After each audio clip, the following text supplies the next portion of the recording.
welcome to this latest edition of Fuel Talk from Cox Automotive UK. Fuel Talk's a straight-talking podcast where we share valuable context around news and expertise across the group.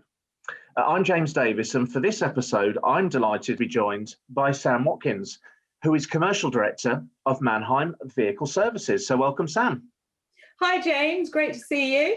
You too. So we're going to talk about Manheim Vehicle Services today, and there's some exciting anniversary to celebrate. But before we do that, for everyone that's tuned in, viewing and listening, can you just give us an introduction about to yourself and your background?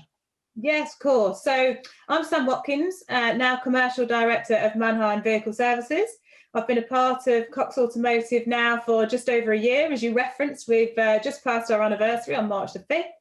And I was previously with C Walton Ltd, who will reference as CWL during this, for 8 years prior to the acquisition, and really responsible for developing the business. So I've also been in automotive for over 25 years, and my experience spanned retail, manufacturer, finance, and more recently supply chain services. So I was the chair of the VRA for 2 years and handed that over in January of this year. And I sit on the IMI steering group for HV and EV education. So you could say that automotive is in my blood. Absolutely, most definitely. So that's great. Thank you for that. And in terms of just to give some background, as I said to everyone that's tuned in, so the acquisition of, as you referenced it, as we'll talk about it as CWL, was very much in terms of Cox Automotive's strategic thinking, which you'll come on and talk about. But it was the largest acquisition outside of North America that Cox Automotive had ever transacted. So, obviously, really big announcement for the business to push through in terms of announcing our acquisition. In terms of a background, in terms of Cox Automotive looking at and aligning itself with CWL, what was the strategic thinking around that acquisition? Well, CWL were a well-established and proven technical services, vehicle services business with a real growing portfolio of clients and geographic coverage, giving both capability and scale. And Cox Automotive, obviously very established in remarketing, and the Manheim brand really well respected. The recent JV with Auto Trader to create the dealer auction brand was a really clear demonstration of strategic intent. And Manheim had a very modest vehicle services capability with 3 regional centres, and they were providing body refurbishment and fielding a real growing demand for larger scale operations. So the acquisition gave Cox Automotive the expertise, scale and credentials, and moved them into the number 2 position immediately, and then the ability for them to provide connected end-to-end solutions. And it gave CWL the opportunity to grow much more quickly from the investment and really achieve their full potential under the banner of Cox Automotive. Wow, fantastic. So in terms then, moving more specifically to the business and the day job, which is in the last year has been under the constraints of lockdown, but we'll come to that later. So for our listeners and viewers, just describe to us in terms of your role, exactly what the business is doing, which clients it's supporting, and its kind of its day-to-day, technical nature of what it does.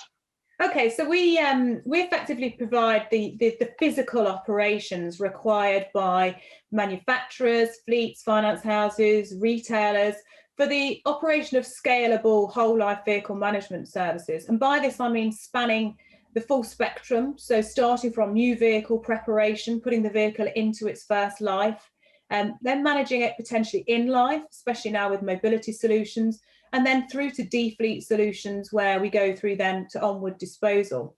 And we've really specialised in delivering quality and efficiency gains in this area. And thus far, James, we have not been able to digitise the process of handling those physical assets. We can't process them in the cloud. No. So efficiency gains and quality are real key components in this area, and that's what we provide. I mean, just in terms of headline numbers, we have now 6 locations. We process over 250,000 units, and we have storage capacity for 60,000 units. And I think from our perspective, just thinking about USPs, really around these areas of expertise, scale, and credentials, we this really translates for us into this continual reinvestment metric, making sure that we've got the very latest in refurbishment technology and facilities. And we use gas catalytic drying systems within our refurbishment process. And whilst that sounds very technical, effectively what that does is it reduces drying times down from traditional methods of 35 minutes from when a vehicle's been painted to 9 minutes. So it uses a robotic arch, and this robotic arch allows us to get to temperature within minutes. And when 2 passes of the robotic arch then means that the vehicle is completely dry and cross-linked. And what that does is it reduces any of the issues associated with refurbishment around gloss drop and shrink back, quality issues effectively. So it speeds up the process and it delivers a much higher quality product at the end. So our QC failure rate sits well below 1%, just to give you an idea. And I think the other really important thing, which was started under CWL and has been continually underwritten by Cox Automotive, is the way we want to go. So using this technology, we're able to use 75% less energy. So not only does it deliver all of the benefits we've just talked about, but it's also reducing our carbon footprint. So it gives us the ability to have a sustainable and environmentally responsible solution. And this is something that we're really passionate about. As you know, at Cox Automotive, we want to do our bit. In addition to this type of technology, we make sure that we have automatic car washes on our major sites that have the ability to wash 800 cars in a day and have water recycling capabilities. Our fleets are all Euro 6 compliant.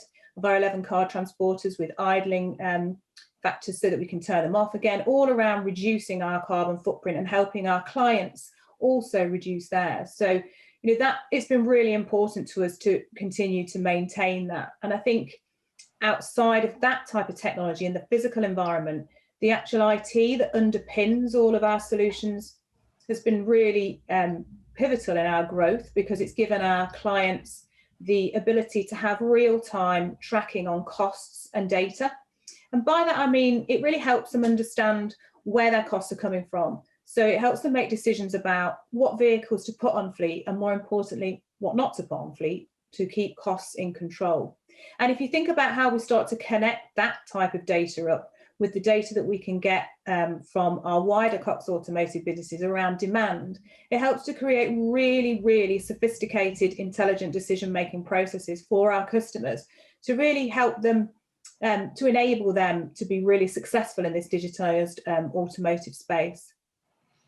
Wow, that sounds fantastic. Thanks for that, Sam. It's clearly obvious in terms of that technical investment, technical skill set and investment is key. And as you say, our parent company, Cox Enterprises, is very, very focused on that environmental sustainability as that comes down through Cox Automotive. So great to hear that that's fully absorbed by the business, which is great. So in terms of the last year, which seems to have gone very, very quickly, we've had the real struggles of the pandemic to deal with and the lockdowns. So I know that still hasn't stopped some record-breaking performance in the business, but tell us about the challenges, not just of the lockdown, but of course integrating into the two businesses. It must have been a real challenge. Yeah, absolutely, James. I mean, I think first and foremost, the businesses were very aligned in terms of their cultural fit. Our ethos of always doing the right thing, both for our people and our customers, was, completely aligned. And I think for the premise on which we started, that was great. And then, oh my goodness, it's been an incredible 12 months. I mean, whilst being in lockdown within the first 21 days of acquisition was less than ideal, we quickly transitioned into a home-based way of working, really putting the health and well-being of our people first and foremost. But during that time, we were meticulously planning how we could come back to work in a COVID-safe working practices for our vehicle solutions business. And subsequently, when we reopened in May, we absolutely hit the ground running, and we were back to BAU, or business as usual, for our clients in record time. And we've had some incredible feedback in our annual reviews as we kind of stepped into January, looking back over the 12 months with our customers. They're really giving us positive feedback about how our performance and our speed of return enabled them to achieve their business objectives. Because as you know, there was a big surge and pent-up demand. So our ability to churn vehicles really quickly, get them back out into that wholesale environment for our customers was really important. So that was a real positive despite the negatives of the pandemic. And then I think if we turn to like the CWL workforce, I mean, the workforce and all of the management team were retained in the acquisition, and we were then joined by Cox Automotive senior leaders. And we've been really warmly welcomed into the Cox Automotive family. It's been, fantastic. We've had incredible support from the UK European board, the leadership, the investment, the inclusive environment. It's helped the business thrive and grow. We've continued to sustain and increase our performance with our customers. And I think the security it's given for our people as well has been a really powerful mix. And I suppose despite the pandemic, it's been a really busy 12 months. We're handling a really high volume of customer opportunities. We're really delighted that we've won 5 new contracts since the acquisition. One of which was for a major premium global brand, which has necessitated a multi-million-pound investment in facilities at our site in Bruntingthorpe. And great to report that this contract is now in operation successfully. So Right. Yeah, incredibly busy 12 months despite the pandemic. Wow, that sounds really busy in terms of that. And I know the feedback that I'd heard in terms of that response in terms of reopening and supporting customers, which I know it's a passion within Cox Automotive in terms of really serving the customer. The comments we had, we were best in the industry in terms of returning Absolutely at the speed and scale that we did, which again, to have to shut a business overnight and then almost have to reopen it, to your point about planning and the amount of work that went into that is a great credit to the team, and especially in the light of a pandemic and also being under new owners. Yeah. It speaks volumes of the quality of the people within that team. So fantastic. So it sounds like it's been a really busy year. I think that's probably an understatement. In terms of the next 12 months, I suppose it's what's next for Manheim Vehicle Services. If that's the right question to ask, you probably haven't caught your breath, but what's your outlook in terms of what's going to come down the track? What are you working on and you can share with us? Well, I suppose, we're going to be really focused on continuing to grow both our products and services and our presence, but really also with a real focus on the advancements both in the complexity of vehicle construct, so around, making sure we can cope with ADAS systems, and also looking at making sure we're ready for this road to electrification. So, we are currently working on that roadmap, and we're looking at that in the rollout in 3 discrete areas. And these are the charging infrastructure, making sure that our charging is fit for purpose now and in the future, and rolling that out across the whole of the Cox Automotive real estate. And then looking at education, both what we can do ourselves and what we need to do in conjunction with our OEM partners, as we start to really understand how EVs operate in a storage environment and in a refurbishment environment. And then finally, really looking at that wider picture, which is like the reuse piece, the battery health piece. And that's very much, James, I think it's sort of aligned to our global presence from our parents, looking at following on the same path. So there's lots to do there in terms of getting us ready for electrification as a business, but the roadmap is there. I mean, we recently installed a mass charging centre at the Bruntingthorpe location. So we had 30 new dual pod point charging infrastructure installed in a location, all with load balancing software. And we recently processed 1,200 EVs for one of our clients in a 3-month period. So we're getting to grips now at mass handling of EVs, which is great. And I think I suppose the other thing is we will really be focusing now that we're much more aligned and integrated on our connected propositions, because we are fielding a lot of inquiries around this. And as I mentioned earlier, it really does fuel fantastic enabling qualities for our customers and really drawing out the best of the Cox Automotive portfolio of services and give value-driven solutions to our customers. Because as you know, we are fanatical about enabling our customers to succeed. So watch this space, James, the future's exciting. Wow, Sam, well, that's fantastic. And I think, taking so many highlights out of that conversation, but certainly that, the backing and the scale that Cox Automotive brings now to the business, to your point, it can't be held in a cloud. Vehicles have to park and be processed on terra firma. So from that perspective, I think, in terms of what you've said, happened in a year and what's going to happen, that the industry is changing at a pace.